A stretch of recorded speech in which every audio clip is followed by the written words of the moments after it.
Good morning, everyone. Today we'll start with the power system protection. I am Dr. Neeraj Gupta. I am teaching you this subject. Now, what is the power system protection? Why it is important? Why you are studying that subject? We can discuss all the details. Now, let's discuss first what we have to cover in the syllabus. For this power system subject, you have to cover the relays. Then we have circuit breakers, then current transformers, voltage transformers, that is CT and PT, various types of protection systems like you have generation, transmission and distribution, feeder protection, load protection. All aspect you have to cover in this subject. Now, let us consider a small system. This is actually the primary system. This is the construction of primary power system. In this, you will have the generator system. Like we will have in this case, you will see that we have the generator, this generation, and then we have the transmission, then we have the sub-transmission system. After that, we have the primary or the medium voltage distribution system. Then we have the secondary or the low voltage distribution system in the customer installation. Now, in this case, in case of a generation system, you will see and that we have the generator. So this generator, in this generation system, we have the generator and this is the generator and this is the transformer. So the protection of this generator and the transformer is required. So so these must be protected. So in the first case, you have this generator protection. Then you have this transformer protection. Now, this is in case of the generation system. Now come to the transmission system. In the transmission system, we have this transmission line, and along with that transmission line, we will have this. We have this transformer to reduce the voltage to the level. So for the transmission system, we will have the protection of this transmission line and the protection of the transformer.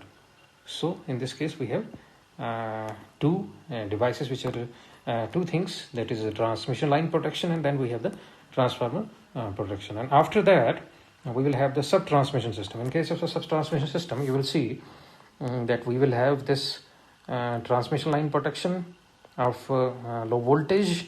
Then we have the substation protection. In this case, substation is there, and also the substation is also in the transmission system. Then in that, to reduce the voltage from this sub-transmission system to the primary distribution system, the transformer is required. Then in that very case, you have the transformer protection now, and also the transmission line protection in that case also. And again, you will have this distribution. You will have this substation, distribution substation protection. That is what are the protection that is used in that very case. And then you have the secondary distribution, that is the low voltage distribution and customer installation. Now, from this whole of the power system, you will see that you have some components, that is one is generator, then transformer. You have the protection of that. After that, the transmission line protection, and then substation protection and transformer protection to reduce the level of the voltage.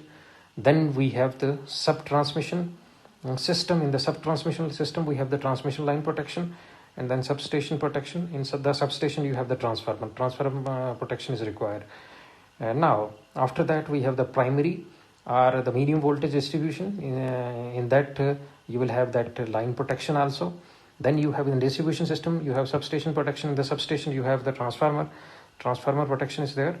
And after that, customer installation. That is, in that case, in the customer side, you will have the many types of protection. That is, every system device that you are using, it is actually protected So there must be the protection for every device that you are using, whether it be small motor or anything. So this is a primary system. So this is actually, we discussed the construction of the power system, that is the primary system. Now come to this secondary system in a power system. Now for a secondary system, we will have primary system is basically the structure of the power system. Now the secondary system, there are certain things which comes under the secondary system, that we have the protection. Then after that we have the control of the voltage, frequency, reactive power consumption, power flow, network configuration and stability of the system. That comes under the secondary. Then after that you have the metering for billing, operational control and statistical data. Then after that you have the manual control, that is the reactive power support, which is required to keep the voltage within the level and network reconfiguration. So these are some of the secondary systems. Now other secondary systems are, in this case, are remote or the manual control via communications like SCADA system. Then you have the plant condition monitoring and alarming. That is condition monitoring, that what's the condition of that particular plant. That is and alarming means that if the temperature increases, then there should be that some method to contain that. Then we have the maintenance need and then operating duty. Then we must have the communication infrastructure. It comes under the secondary systems. And after that we will have the instrument transformers, that is the current and the voltage transformers. So it is the secondary system. So this is all about the secondary system. So you have read about the primary system, that is generation, transmission system. Then we have the distribution, primary distribution, secondary distribution. And after that we discussed the secondary systems, that is protection, then auto control of voltage, frequency, metering or billing, local manual control. Then we have the remote control via communications. Then we have condition monitoring and alarming, communication infrastructure and instrument transformers. So now in this case we are dealing only with this subject, that is secondary system protection. That is, we have to consider only this secondary system. And as we have discussed that the protection is very important for any power system. For power system, protection is very important because a large amount of infrastructure or a large amount of money is involved in that. So that we have to take into consideration. So we have to study this protection, and protection is very important. Now this is one of the example that is which occurs because the protection system was not so good, and as a result of that the substation fire occurs. So it has the worst effect on the any supply system if the protection is not suitably done. This is an example of a substation fire, and then aftermath of that you can get that how it looked like. It is totally destroyed, and millions of rupees are involved in that.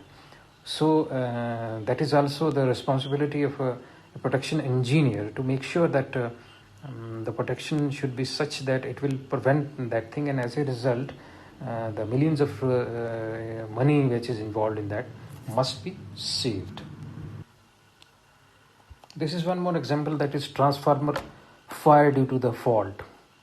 So maybe in this case the protection system will not work accordingly, and as a result there is a fire in the transformer. So it is the adverse effect of that failure of the protection system. Now we will have this generator faults. So because of the fault, the generator millions of rupees got wasted in that. So these are actually the adverse effect of the not perfect operation of any protection system. We cannot prevent the fault, but still we can reduce the fatality which occurs during the fault. So this is one more example, that is expensive consequences of the fault. This is actually the substation, that how it look like. So these are some of the examples which are basically the adverse effect of that. So these are actually the expensive consequences of the fault. Now, protection scheme. First, we can discuss that that power system protection is a very fascinating subject. So, what is a power protection scheme? It is actually, this protection scheme is in a power system is designed to continuously monitor the power system to ensure the maximum continuity of electrical supply with the minimum damage to life equipment and property. So the protection schemes should be such that it will continuously monitor the power system so that the maximum continuity of the electrical supply and minimum damage to the life is there. Minimum damage to the life, equipment, property, and the money involved in that. What are the things that you have to take into consideration while designing the protective schemes? Now, while designing the protective schemes, we have to understand the fault characteristics of the power system elements. That we must know that when the fault occurs in a power system element, what are the different characteristics? That is, when the fault occurs in a power system, components, what's the characteristics, that how the current varies, what's the voltage? These characteristics must be taken into consideration. Also, one must have the knowledge about the characteristics of the protective relays, the relays that we are using for that very purpose. They must be, we must know that how it trips, what's the level of the current and time, and all that aspects we have to take into consideration. Now, here comes the job of the protection engineer. So the job of the protection engineer is to devise such schemes where there is actually the closest match between the fault characteristics and the tripping characteristics.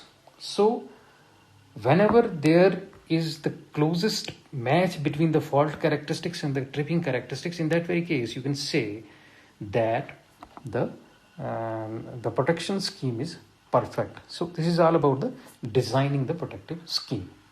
One more point for designing the protective scheme, that one have to see that a system should be such that it doesn't see the abnormal operating conditions.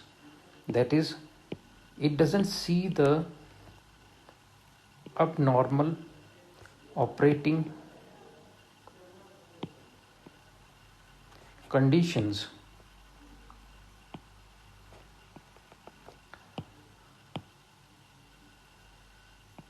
as a fault. That it must differentiate, that what's the differentiate between the abnormal operating conditions or the undesirable conditions, and as a result it doesn't trip. And also it must be selective. That is, suppose we have the fault in that particular area, then that particular area must be disconnected and it should not disconnect other area that is in vicinity of that. So it must be selective in that, and as a result it remain restrained in all other areas where it is not required. So now, why you are studying the power system protection?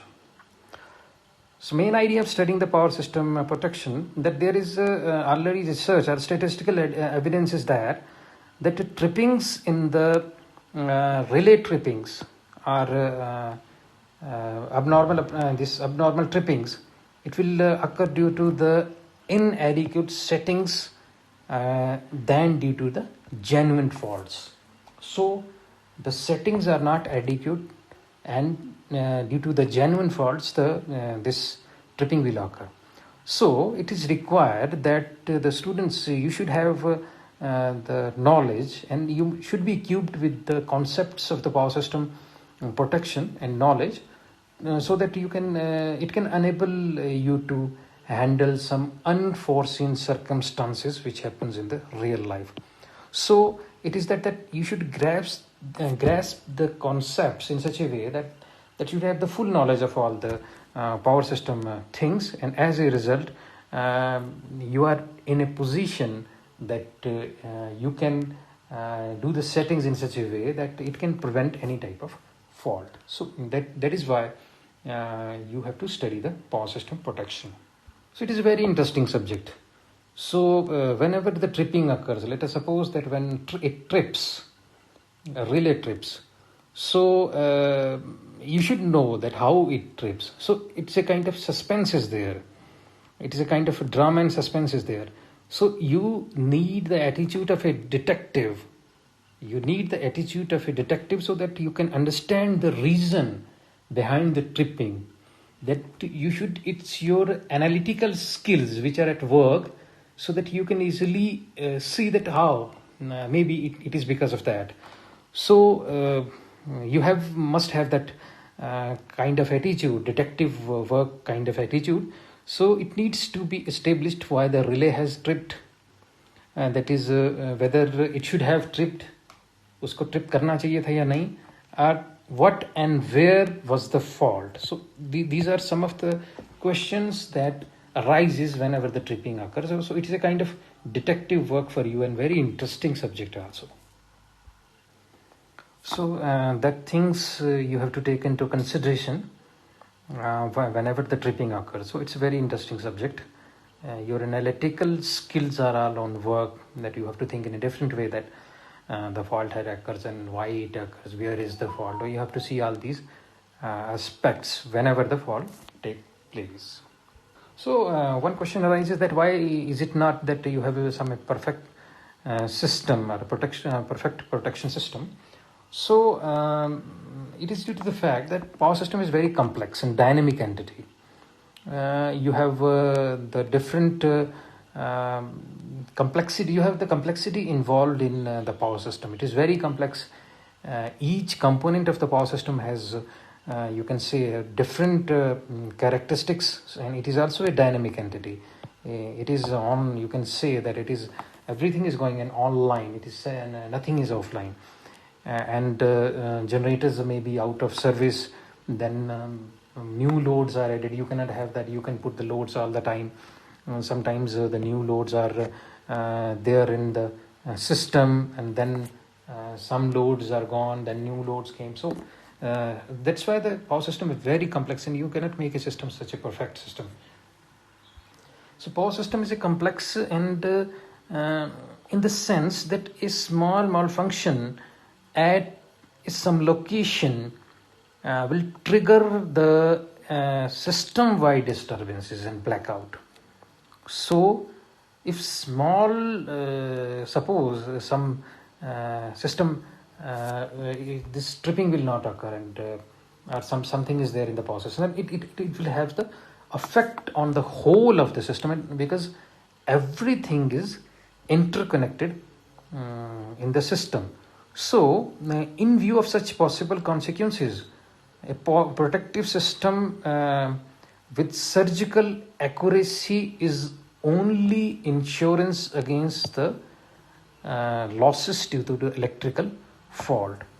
However, 100% accuracy cannot be achieved, but still we can make it more secure with our efforts and with our understanding of this power system. So some of the elements of the power system protection, this is the basic overview that so that you should know about the different things about the power system. This is actually the line that we are protecting. In this case, first one is the CT or PT, that is current or voltage transformer. Then we have second one is the relay, that is whatever it is doing, it is taking the signal. CT and PT is taking the signal, convert from the high voltage and the current to the level such that it can be used in the protection circuit. So this is the relay. Relay is actually the brain, and actually this relay works on this DC supply. We have the DC supply here, so it works on the DC. We cannot rely on the already system that is a faulty system. We cannot rely on that. So we will have the DC circuit here. Now, this relay, whenever this signal came, this relay will act, it will make a break the circuit as per the logic, and these are actually the circuit breakers in that very case. So this is a circuit breaker. Now the circuit breaker will make or break the circuit. So these are basic, this is the elements of protection system, that is CT and PT. Now we will have this relay, and then after that relay, depending upon the depending upon the logic, it will make or break the circuit. Circuit breaker will make or break the circuit. This is the basic schematic of this power system protection. Now this is the transducer, that is CT and PT. Now it will, the function of this transducer is to provide the current and voltage signal to the relays to detect the deviations of the parameters, and it is continuously it is doing that. So it will detect the deviations, what are the deviation in the parameters, it will do that. Now the second, whenever there is deviation in parameter, and suppose the current is more than the predetermined current, then the relay, these are actually the logic elements which initiate the tripping and the closing operations. So it is the logic element which initiates the tripping and the closing operations, and then this is the output of that particular logic. And then we have the circuit breakers. Circuit breakers actually isolate the fault by interrupting the current. So this is the circuit breaker. It will isolate the fault by interrupting the current. Again, what we have seen, we have this CT and PT. It will give the signal to the relay. Relay is basically the logic element which initiate the tripping and closing operation, and the output of the relay, it goes to the circuit breaker which isolate the fault by interrupting the current. Now this relay required the DC, so tripping power as well as power required by the relay is usually provided by the station battery, because it is safer than the AC faulted system. So these are the elements of power system protection. Now, as we have already discussed, CTs and PTs, these are actually the eyes and ears of the protection system, while the protective relays and the circuit breakers are the brain and brawn of the system. Each of these components is important in its own right, and all of them has to work in tandem with each other to mitigate the effect of fault. So, and the failure of any of these components is treated as the failure of the protective system. So CTs or PTs are actually the eyes and ears, and this protective relays and circuit breakers are the brain and the brawn of the protective system. One more point is that it is irony that whenever we are adding any protective relay or protective feature to the relay, characteristics also increases, and as a result the possibility of the maloperation of the relay is there, that we are giving more complexity to the system, and this is possibly the area where the protection tends to become an art. That is, the protection engineer has to strike a balance between the threat perception and security offered by the protective scheme. That is, the job of the protection engineer is to ensure that if we are adding more and more protection to the system will not maloperate, because the complexity in the system increases, and it is irony here. The modern society actually depends upon the electric supply. We are very much dependent on the electric system. The modern society has come to depend on the continuous and the availability of the electricity. That is, we require the high quality of electricity. It can be used in the computer and telecommunications networks, railway networks, banking and post office networks, continuous process industries and life support systems. just a few applications that just cannot function without reliable source of electric power. So we are very much dependent on the electricity for everything, for whatever the need we have, we are dependent on that. Add to this a number of domestic users of electricity whose life is thrown out of gear in case of electric supply is disrupted. So the importance of maintaining continuous supply of electricity is a challenge, and it cannot be overemphasized, because we are totally dependent on the electricity for our needs. Everything that we are having at our homes, whatever we are using, it uses the electricity. So there is the large amount of dependence of modern society on electric supply. One more point. This no power system can be designed in such a way that it cannot fail. That is, we cannot design the 100% protective system. That is, we cannot say that it never fail. So the failure is also failure is also the part of the life.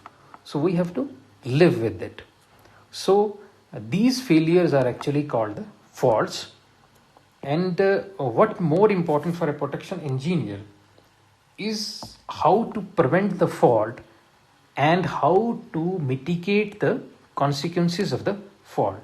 More than the fault, the more emphasis would be on the prevention of the fault and mitigation and the consequences of the fault. We have to bear that.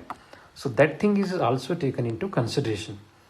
So what the protection engineer at most can do, this ill effects can be minimized by isolating the faulty element from the healthy system. That is, we have to isolate the faulty element. Let us suppose that we have this transmission line, and this is there is a fault in the transmission line. So we have to isolate that element from the healthy system, and as a result we limit the disturbance to a very small area in time and space. So that is a challenging job for this protection engineer. So this is the introductory lecture about the power system protection, that what are the different elements of the power system protection, why it is important and why you are studying that subject, and what are the things which are involved in that. So I think this aspect you must know before starting to read that subject, and because you must know that why you are reading that subject. So from this you must know the fact that it is very important part of a power system, because you must have you must know that how to protect a particular system. That thing is also into consideration. Like a large amount of money is involved in that, investment is involved in that, infrastructure is involved in that at every level of the power system. So as a protection engineer, you must be equipped with the basic knowledge, so that you must have you must think objectively, so that take the decisions whenever required. So this is all about the protection system. So whenever you are studying this subject, you must see that if you, let us suppose that if you are using the protection scheme, why not this protection scheme you are using for another system, or why this protection scheme is used for one system cannot be used for another system. So that objectivity in you is very important for the protection system and as a protection engineer, because might you people will go in the industry or in the power department as a protection engineer, so you must have the basic concepts of that. That is why this thing happens. And so suppose the fault is there, you want to know about the different details about the fault, you must have all the basic and sound concepts of all those aspects, so that you can easily find out, okay, the fault is there. So that kind of detective attitude must be there in you, so that you can well do your work. So it is a very important subject, and this is all about introductory lecture. Thank you very much.